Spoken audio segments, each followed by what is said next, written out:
is SMNI News Channel. Truth that matters.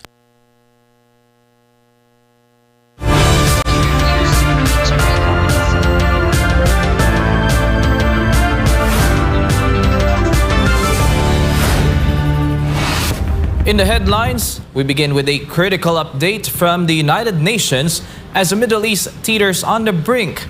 The UN nuclear watchdog says it has found no systematic Iranian push to build a bomb. This report comes amid rising tensions and recent military strikes. While monitors report on Tehran, Israel's prime minister is defending the offensive. Benjamin Netanyahu called the joint U.S.-Israeli campaign a move to stop an existential threat. Speaking at a rocket strike site, he condemned attacks he said targeted his office. Beyond the battlefield, Iran has entered 40 days of mourning after the death of its supreme leader. As funeral preparations begin for Ayatollah Ali Khamenei, rallies have spread across the region, with supporters vowing retaliation. From Tehran to the global stage, China is strongly rebuking the strikes. Beijing called the U.S. and Israeli actions a serious violation of international law and urged an immediate halt to prevent further escalation. Back home, the global fallout is reaching the Senate. A lawmaker is pushing to automatically suspend the fuel tax amid back-to-back oil price hikes linked to the Middle East crisis. Meanwhile, the Defense Department is downplaying fears of Philippine involvement. Secretary Gilberto Chodoro Jr. rejected claims the country could be drawn into the conflict, calling such comparisons a false premise. And finally, an undefeated boxing legend is set for another showcase. Floyd Mayweather will face Mike Zambidis in June ahead of a planned rematch with Manny Pacquiao. I'm Carlo de la Peña. Newsline World starts now.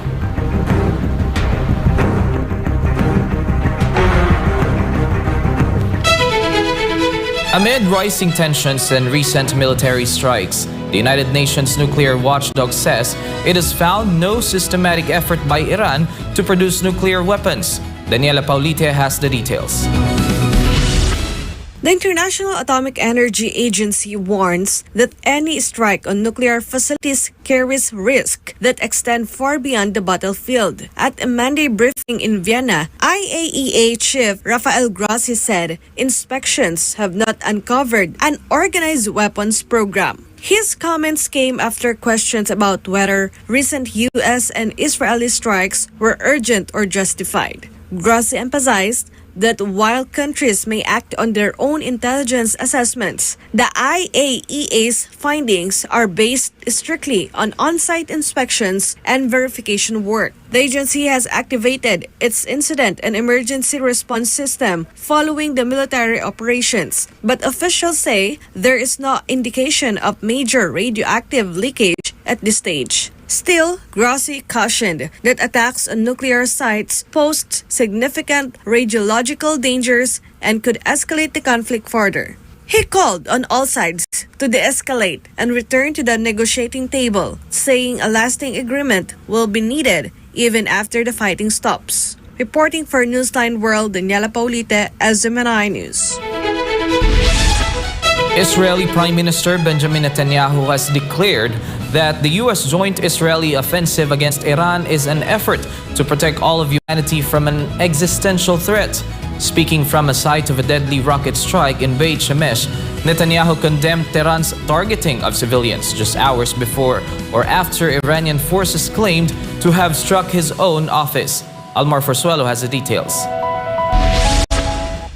Standing amidst the wreckage of a bomb shelter in Beit Shemesh, Prime Minister Benjamin Netanyahu surveyed the aftermath of a direct hit that claimed the lives of at least 9 civilians. Netanyahu urged citizens to strictly follow safety protocols, noting that many lives had been saved by the Home Front Command. Though to his regret, not everyone reached a protected area in time. He used the backdrop of the destruction to draw a sharp contrast between the goals of the joint U.S.-Israeli campaign and the retaliatory strikes launched by Tehran. The tyrants of Tehran target civilians. We target the tyrants of Tehran to protect civilians. This is the third day of the Operation Roaring Lion, the operation the Israeli army and the state of Israel set out to, with our great friends, the United States of America and President Trump, to thwart existential threats to Israel and great threats to America and the entire world. While Netanyahu spoke in Beit Shemesh, military officials in Tehran claimed they were narrowing their focus to the Israeli leadership. A spokesperson for Iran's Qatam al-Anbiya central headquarters announced that a 10th wave of Kebar missiles successfully struck the Prime Minister's office and headquarters the Israeli Air Force commander. دفتر نخست وزیر جنایتکار رژیم صهیونیستی و مکان استقرار فرمانده نیروی هوایی ارتش این رژیم در حملات هدفمند و غافلگیرانه موشک‌های خیبر در موج دهم مورد حمله و ضربه سخت نیروهای مسلح جمهوری اسلامی ایران قرار گرفتند. سرنوشت نخست وزیر رژیم صهیونیستی در حاله‌ای از ابهام قرار گرفته است. Despite the Iranian claims, Israeli officials confirmed that Netanyahu remained unharmed. The escalation follows the killing of Supreme Leader Ayatollah Ali Khamenei in a joint strike last Saturday, plunging the region into a state of total war, with U.S. bases in the Gulf also reportedly under fire and the Israeli military continuing its aerial campaign. Netanyahu thanked President Donald Trump for his partnership, framing the conflict as a global necessity to prevent the regime from ever acquiring nuclear weapons. Reporting for Newsline World, Almar Forsuelo, SMNI News. Iran has entered 40 days of national mourning following the death of Supreme Leader Ayatollah Ali Khamenei in a joint U.S.-Israeli airstrike. As Tehran prepares for state funeral rites, massive rallies and symbolic processions have erupted across the Middle East, with supporters vowing retaliation during the holy month of Ramadan. Joy Tabanao has the details. In the city of Kashan and across major Iranian provinces, thousands took to the streets on Monday to mourn the loss of Ayatollah Ali Khamenei. Crowds waved Iranian flags and portraits of the late leader, chanting anti-Western slogans as the country entered a 7-day public holiday with all schools and government offices closed. The outpouring grief and anger extended beyond Iran's borders. In the Al-Shafi'iyya district of southern Iraq, residents held a symbolic funeral procession, carrying a coffin through the streets of Al-Diwaniyah in a show of solidarity of the Islamic Republic. Khamenei, who had held ultimate authority over Iran since 1989, was killed Saturday in what Washington and Tel Aviv described as a coordinated strike to dismantle the regime's missile capabilities. Local Iraqis described the killing as the painful tragedy, echoing the sentiments of the Islamic Revolutionary Guard Corps, which has already launched retaliatory drone and missile attacks against Israeli cities and U.S. military installations across the Gulf. هذه الفاجعة الأليمة استشهاد السيد علي خامنئي قدس الله سره الشريف، واحنا من قضاء أهل الشافعية سادتها مشايخها سادتها خرجت لهذا اليوم تعزية إلى السيد علي الخامنئي لهذا المصاب الجلل، كما قال الإمام الحسين عليه السلام: هيهات هيهات من الذلة. فالإمام علي خامنئي نهج الإمام الحسين عليه السلام والتحق مع جده الإمام علي في هذا الشهر المبارك، شهر الله عز وجل، شهر رمضان. With the Middle East now in its second week of Ramadan, the timing of the escalation has added a layer of religious intensity to the conflict. Similar memorial marches have been reported in Lebanon, Pakistan, and Bangladesh as the world watches for the next move from Iran's newly formed Temporary Leadership Council. This has been Joy Tabanao, your global citizen correspondent reporting for Newsline World. China has strongly condemned the recent military strikes launched by the United States and Israel on Iran, calling them a serious violation of international law and urging all parties immediately halt military operations to prevent further escalation in the Middle East. Fatima Nauzil has the news. China described the reported attack and assassination of Iran's supreme leader as a grave violation of Iran's sovereignty and a breach of the principles of the United Nations Charter. 袭击并且杀害伊朗最高领导人，严重侵犯伊朗的主权安全，践踏联合国宪章宗旨原则和国际关系基本准则。中方对此予以坚决反对和强烈谴责。我们敦促立即停止军事行动，避免紧张事态进一步升级，共同维护中东和世界的和平稳定。Chinese Foreign Ministry spokesperson Mao Ning also addressed Iran's subsequent strikes on military targets in Gulf Cooperation Council countries and Jordan, expressing concern over the spillover effects of the conflict. 美国和以色列未经安理会授权对伊朗发动军事打击，违反国际法。中方对战事外溢波及周边国家深表关切。中方认为，海湾各国的主权安全和领土完整也应得到充分尊重。我们敦促各方停止军事行动，防止战火进一步蔓延。Regarding China's role at the United Nations, Mao said Beijing firmly opposes the use of force in international relations and is willing to work with the international community to promote peace and prevent further escalation. 方愿同国际社会共同努力，积极劝和阻战，推动通过对话谈判解决问题，维护中东和世界的和平稳定。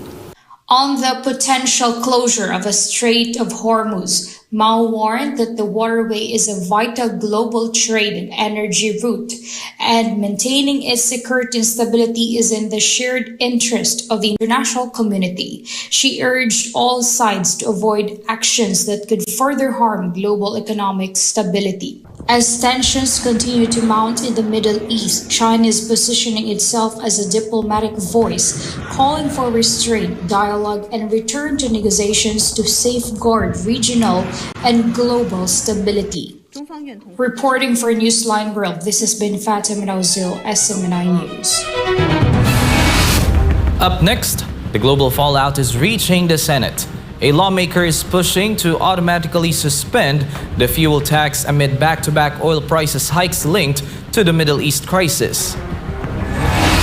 And the Defense Department is downplaying fears of Philippine involvement. Secretary Gilberto Teodoro Jr. rejected claims the country could be drawn into the conflict, calling such comparisons a false premise. More news when Newsline World returns.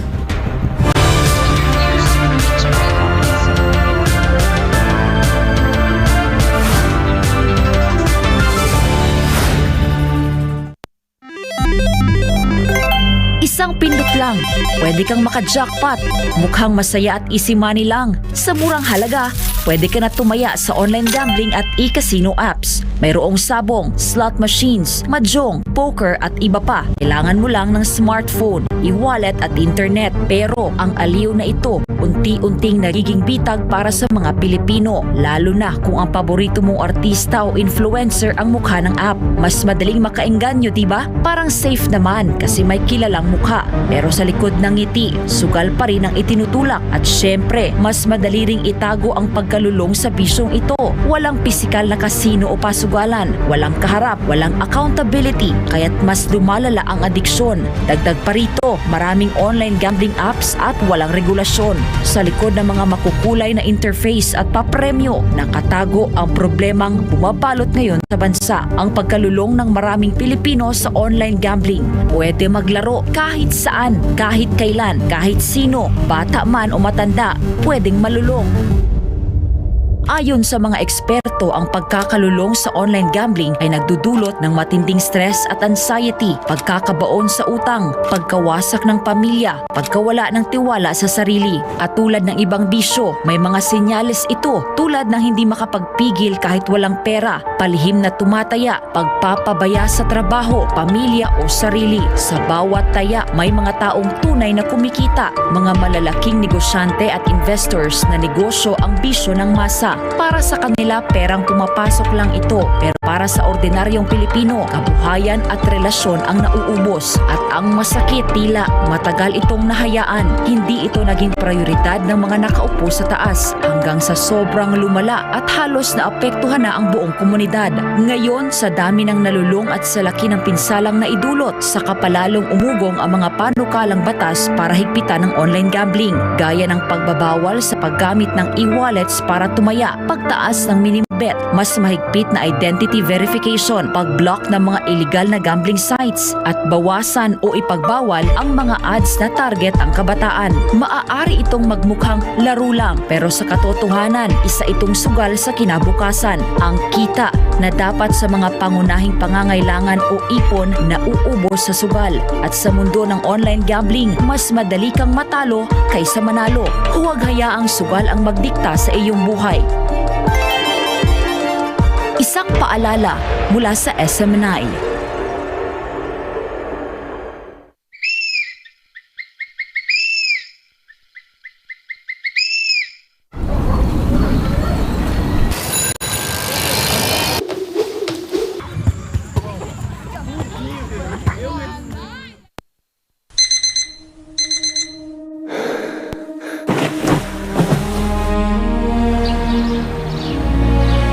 Every day begins with a choice: to stay down or to rise and chase the dream.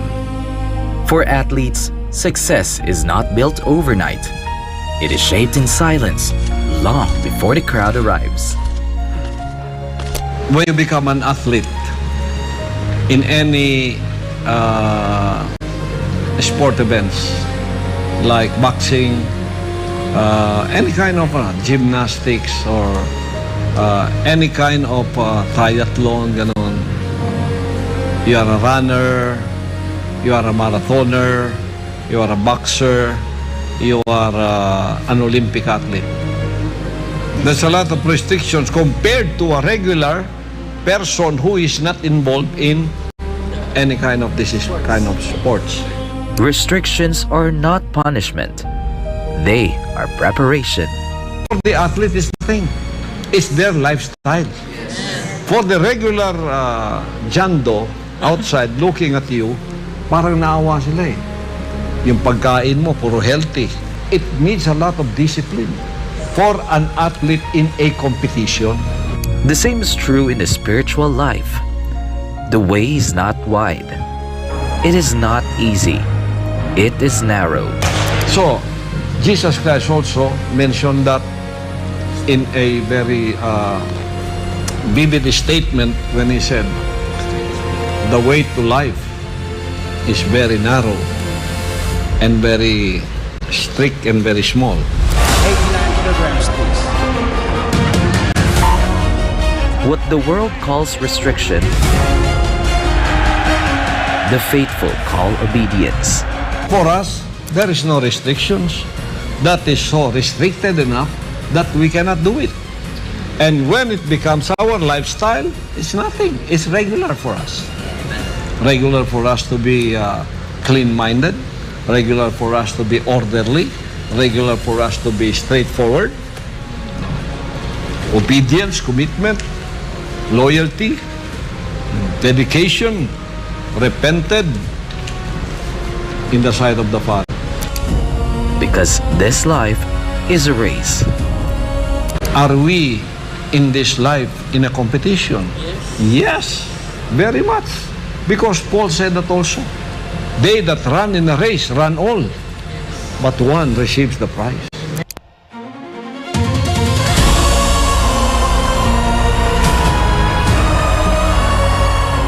Not everyone who runs wins. Only those who endure. In order for you to be in a race, you have to be disciplined. So the kingdom nation's citizenship is a disciplined citizenship. Run the race. Choose the narrow way. Live the disciplined life. Because the prize is eternal.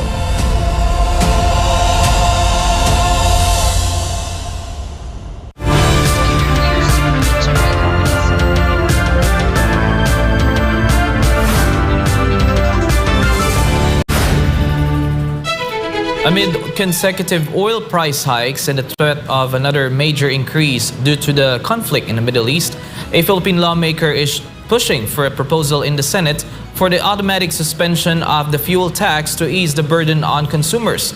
Kai Villan reports. Senate Deputy Majority Leader J.V. Ejercito is calling for the immediate passage of a bill that would automatically suspend excise taxes on petroleum products once global oil prices spike. This follows concerns over a possible significant oil price hike driven by tensions in the Middle East. According to Ejercito, ordinary Filipinos are the first to be affected by rising crude oil prices. Drivers, farmers, small business owners, and families who rely on daily income. Ejercito says fuel prices go up. It creates a domino effect, leading to increases in transportation fares, food prices, and other base commodities. Under Senate Bill Number 5, the excise tax on gasoline and diesel would be automatically lifted once oil prices in the global market reach a certain level. At present, excise taxes stands at 10 peso per liter for gasoline, 6 peso for diesel, and 3 peso for kerosene on the Republic Act No. 10963 on the train law. Under the law, the Department of Finance may only recommend the suspension of the scheduled increase in excise tax but not the removal of the tax itself. That is why Ejercito says Congress needs to act. Although fuel subsidies are allocated for public utility vehicle drivers and operators, as well as farmers and fisherfolk, the senators stressed that subsidies alone may not be enough to shield the public from continuous oil price increases. Reporting for Newsline World, Kai Villan, SMNI News. Defense Secretary Gilberto Teodoro Jr. is brushing off fears that the Philippines could be drawn into the escalating conflict in the Middle East, labeling such comparisons a false premise. In an ambush interview on Tuesday, Teodoro clarified that the country's bilateral and multilateral alliances are strictly for defensive and deterrent purposes, meant to strengthen the nation's security posture rather than invite conflict. The Department of National Defense or DND chief emphasized that these partnerships are long overdue measures to ensure regional stability. Hindi natin maihahambing ang sitwasyon sa Middle East dito sa Pilipinas. Sa ngayon, ulitin ko ang sinabi ng Armed Forces, walang direct threat sa seguridad na Republika ng Pilipinas na military sense itong nangyayari sa Middle East sa ngayon. While the Armed Forces of the Philippines reports no direct military threat to the country, the DND is currently coordinating with the Department of Migrant Workers and the Department of Foreign Affairs to ensure the safety and potential repatriation of Filipinos in the affected regions. Teodoro further noted that while government remains vigilant, the primary focus remains on the welfare of overseas Filipino workers and maintaining regional stability through established diplomatic channels. As Iranian ballistic missiles and drones target cities across the Persian Gulf, the United Arab Emirates has issued a stern rebuke to Tehran. Diplomatic advisor Anwar Gargash warned that the overt and blatant attacks on Gulf sovereignty have created a rift that will linger for generations, even as Emirati air defenses intercept an unprecedented barrage over Abu Dhabi and Dubai. Jane Cudnita has the details. The United Arab Emirates is facing its most significant security challenge in decades. After the joint U.S.-Israeli strike on Tehran Saturday, Iran's Revolutionary Guard has launched a wide-scale retaliation directed not only at military assets but the economic heart of the Gulf. Abu Dhabi Police Commander-in-Chief and other high-level delegations have been visiting hospitals like the Sheikh Shakbut Medical City to assess those injured in the strikes. In Abu Dhabi, shrapnel was reported near the Al Dhafra Air Base and the outskirts of the Yas Island Entertainment District. In Dubai, defense batteries were seen engaging targets over the Jebel Ali port area and the Business Bay district near the Burj Khalifa. Despite the attacks, UAE leaders are trying to project calm. Viral footage shared online showed President Sheikh Mohammed bin Zayed walking through the Dubai Mall, a public gesture meant to reassure the public of the nation's resilience. Diplomatic advisor to the UAE President Dr. Anwar Gargash said the UAE has so far chosen restraint and continues to call for stability in the region. While the UAE's multi-layered air defense systems have intercepted the majority of incoming threats, reports indicate that several projectiles have impacted or caused debris damage near high-profile landmarks. Officials say while physical devastation has been limited, the psychological impact on residents, including tourists and families, has been significant. Dr. Gargash emphasized that while the UAE possesses enough deterrence capabilities, it has so far chosen a path of restraint. However, he warned that the randomness of the targeting, which has put tourists and ordinary residents at risk, is isolating Tehran and closing the door on any remaining diplomatic channels. This has been Jane Coniter, Global Citizen Correspondent, reporting for Newsline World. Former Department of National Defense Secretary Norberto Gonzales said the government appears unprepared to respond to the ongoing tensions in the Middle East, as some overseas Filipino workers in Dubai are calling for immediate government assistance. Almar Forsuelo reports. Ngayon, hindi natin alam kung ano nangyayari sa bayan natin ngayon. Mukhang hindi masyadong naasikaso. Kaya walang aksyon. This was the statement of former Defense Secretary and standard-bearer of the Partido Demokratiko Socialista ng Pilipinas, Norberto Gonzales, regarding the response of the Bongbong Marcos Jr. administration to the escalating tensions in the Middle East. In an exclusive interview with SMNI News, Gonzales expressed disappointment with the current administration, saying it failed to issue early advisories to overseas Filipino workers regarding the brewing conflict. As a result, many Filipinos are now caught in the unrest and placed at risk. Oo, kasi alam mo, bago itong actual na bombings, no?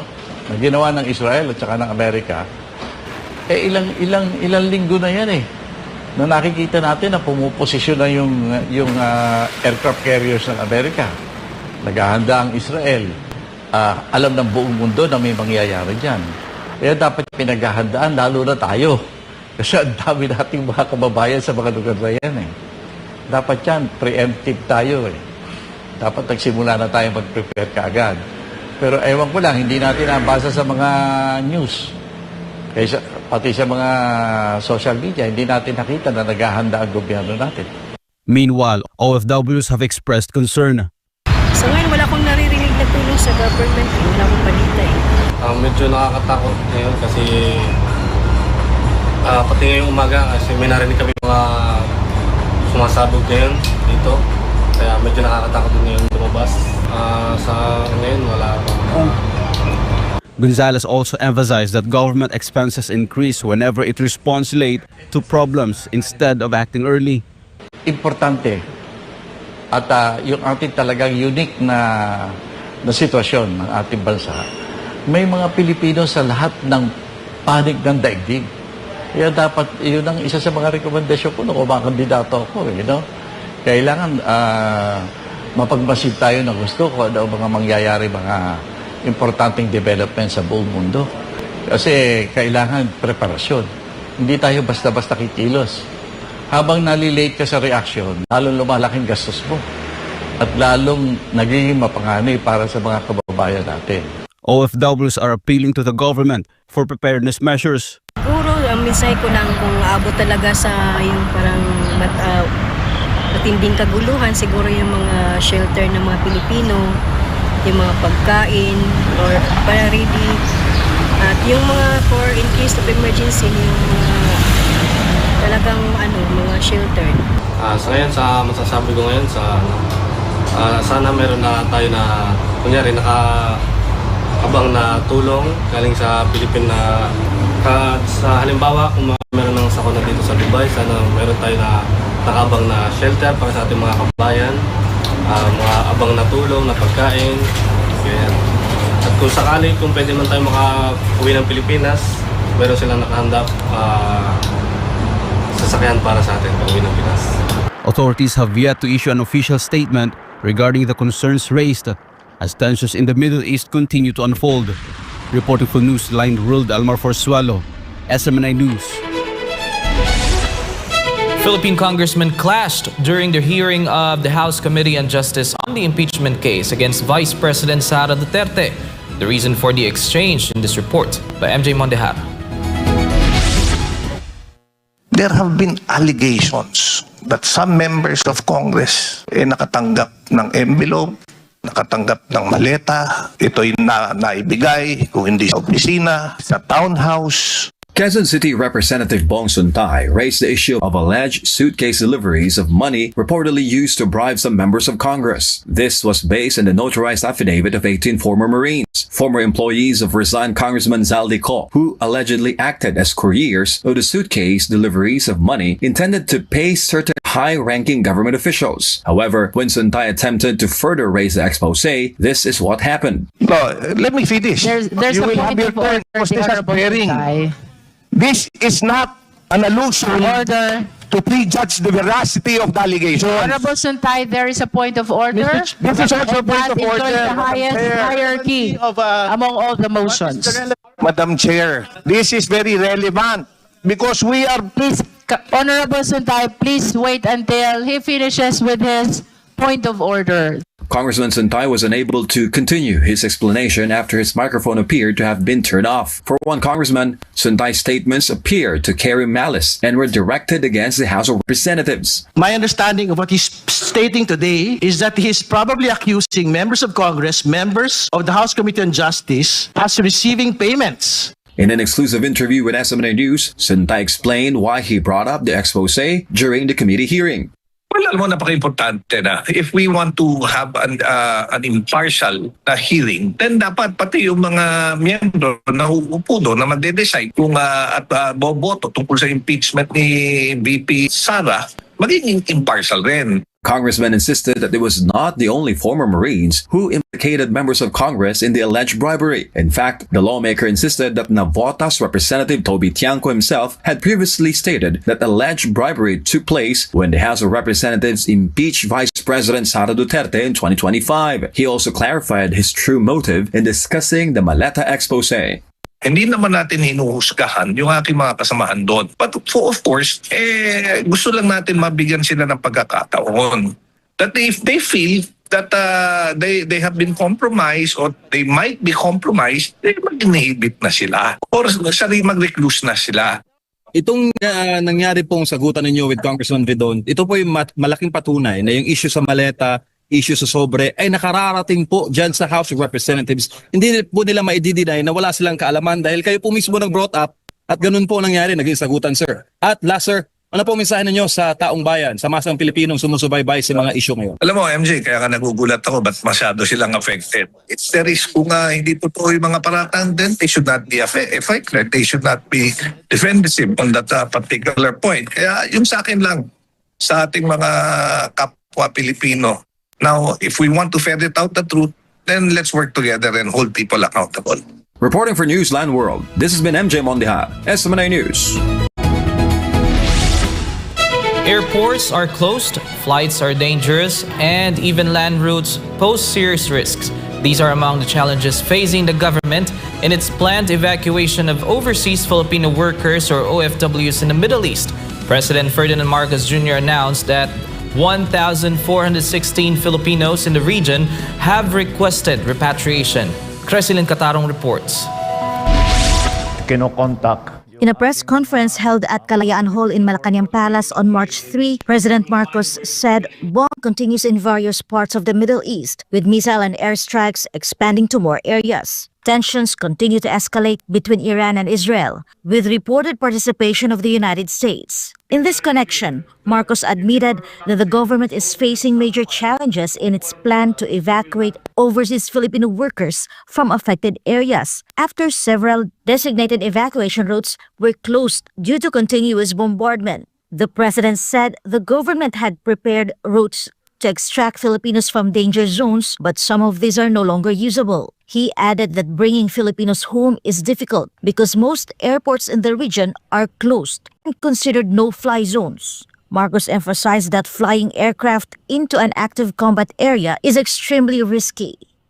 Ito ngayon ang problema. Ang problema, walang lumilipad na eroplano. At yung mga airport ay tinatamaan na. We have heard reports of attacks on different airports around the region. Generally this is by Iran. yung mga tumulong sa Amerika at yung mga bansa na tumulong sa Amerika ay inaatake ngayon ng Iran as retaliatory strikes. Kaya very fluid ang situation. The president also said that while land evacuation is being considered as an option, it remains dangerous due to the ongoing fighting in the region. As of Tuesday morning, the number of Filipinos seeking repatriation stands at 586 from Dubai, 297 from Israel, 270 from Abu Dhabi, 231 from Bahrain, 22 from Jordan, and 10 from Iran. A total of 1,416 Filipino nationals have requested repatriation. The president said the cases vary. Some workers had already completed their contracts but were stranded due to airport closures, while others want to leave so-called danger areas. Marcos assured the public that the government continues to closely monitor the situation and coordinate with Philippine embassies and attachés in the region to determine the safest possible evacuation routes once conditions allow. For now, the government is advising Filipinos in affected countries to remain in safe areas. So, ang advice na binibigay natin sa ating mga kababayan ay maghanap kayo ng safe place at doon kayo muna at you stay there and you stay in a safe place and stay indoors and stay away from areas of danger. The president identified Israel as currently the most dangerous area for Filipinos due to ongoing attacks. However, he noted that Israel is accustomed to such situations and has numerous bomb shelters available. At yun ang naging advice namin sa ating mga kababayan, doon muna kayo. Para maging mas maginhawa para sa kanila, kumuha tayo ng nakipag-usap tayo sa mga iba't ibang hotel na malapit doon sa bomb shelter, na doon sila muna pumunta, doon sila muna, at pagka may air raid alarm, tumakbo muna sila sa bomb shelter. Marcos assured that the government continues to look for safe ways to evacuate those who wish to be repatriated. Reporting for Newsline World, this has been Krasilig Gatarong, SMNI News.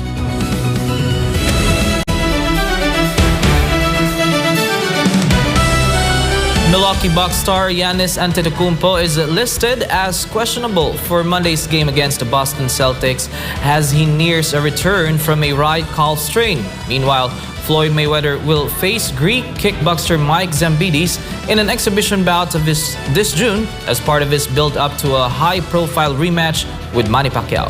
Here are the updates.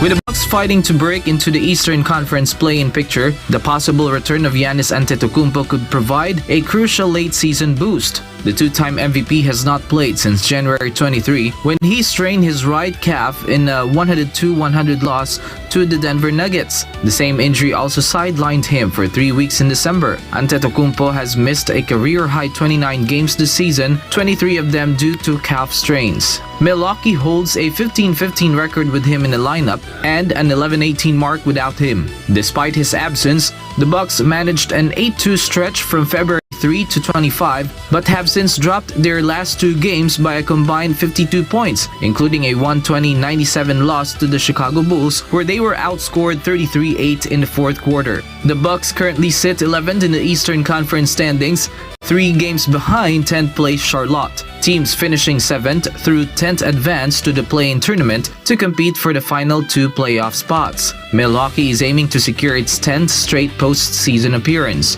Before the injury, Antetokounmpo was averaging 28 points, 10 rebounds, and 5.6 assists per game. He was selected to his 10th consecutive All-Star game this season, but was unable to participate because of the calf issue.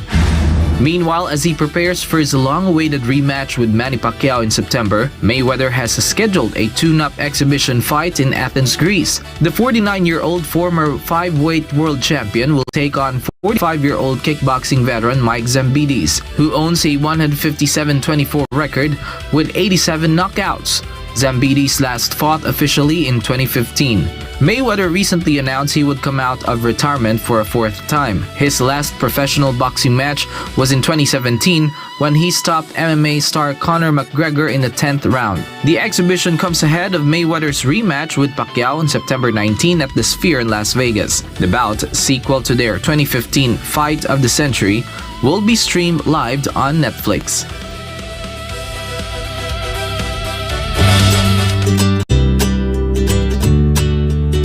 For most children her age, selling a few boxes of cookies is an accomplishment. But for one 6-year-old Girl Scout from Pennsylvania, her age did not stand in the way of something far greater, a record-breaking milestone that is now inspiring communities worldwide.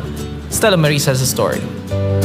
6-year-old Pim Neal of Pittsburgh has sold more than 100,000 boxes of Girl Scout cookies in a single season, drawing national attention for her remarkable achievement. She began selling at the start of the annual cookie season in January, joining fellow members of the Girl Scouts of the USA in their yearly fundraising campaign. According to reports from reputable US media outlets, Pim started selling cookies the traditional way, going door to door with her father, speaking with neighbors, and reaching out to members of their community. Her sales increased even further after a video of her enthusiastic cookie pitch circulated widely on social media, helping her reach customers beyond her immediate area. In recognition of her extraordinary accomplishment, Corey O'Connor, mayor of Pittsburgh, proclaimed a special day in honor of Pim Neal. The proclamation celebrated not only her record-breaking cookie sales, but also her hard work and the positive example she set for young people in the community. City officials commended her determination and noted how her achievement brought pride and inspiration to Pittsburgh residents. The Girl Scouts cookie program is designed to teach young members valuable life skills such as entrepreneurship, financial literacy, goal setting, and communication. Pim's success highlights the impact of these lessons in action, even at a very young age. Initially setting a modest goal for this season, Pim far exceeded expectations with strong community support and unwavering determination. Her story has since become a heartwarming example of confidence, hard work, and the power of encouragement. This has been Stella Maris, your citizen correspondent, reporting for Newsline World.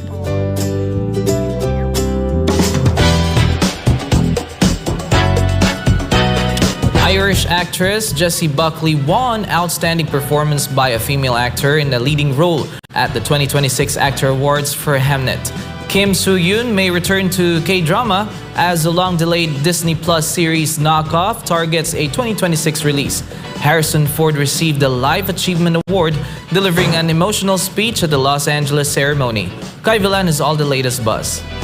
Becky 36 attended the ceremony alongside her co-stars Paul Mescal and 12-year-old Huckabee Chu, who plays Hamnet, their on-screen son.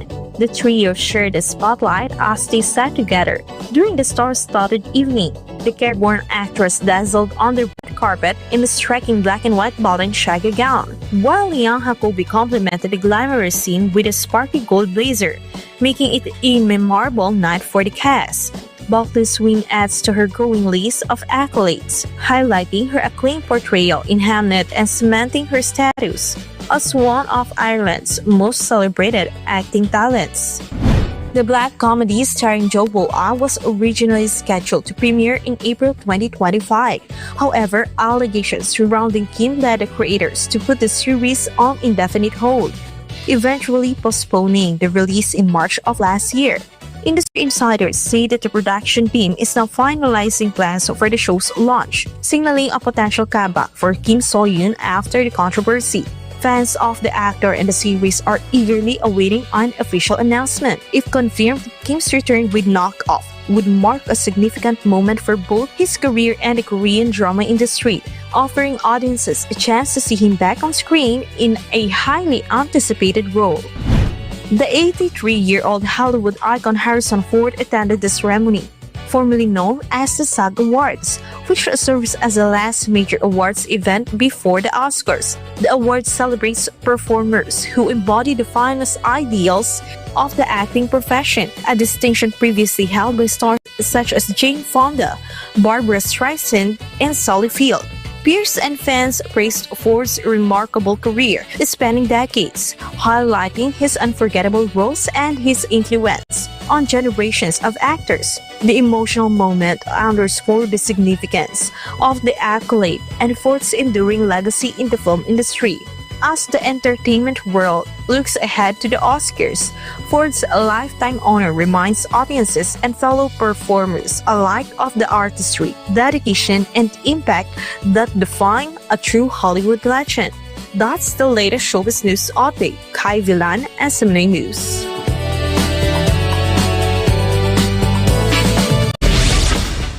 And before we end, may you be inspired with the words of the sun.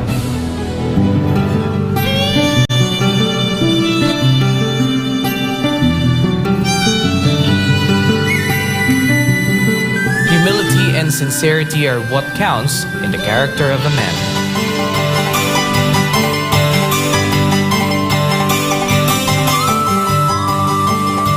And that's all for today's edition of Newsline World. For God and my beloved country, the Philippines, I'm Carlo de la Peña. Thank you for watching. Goodbye.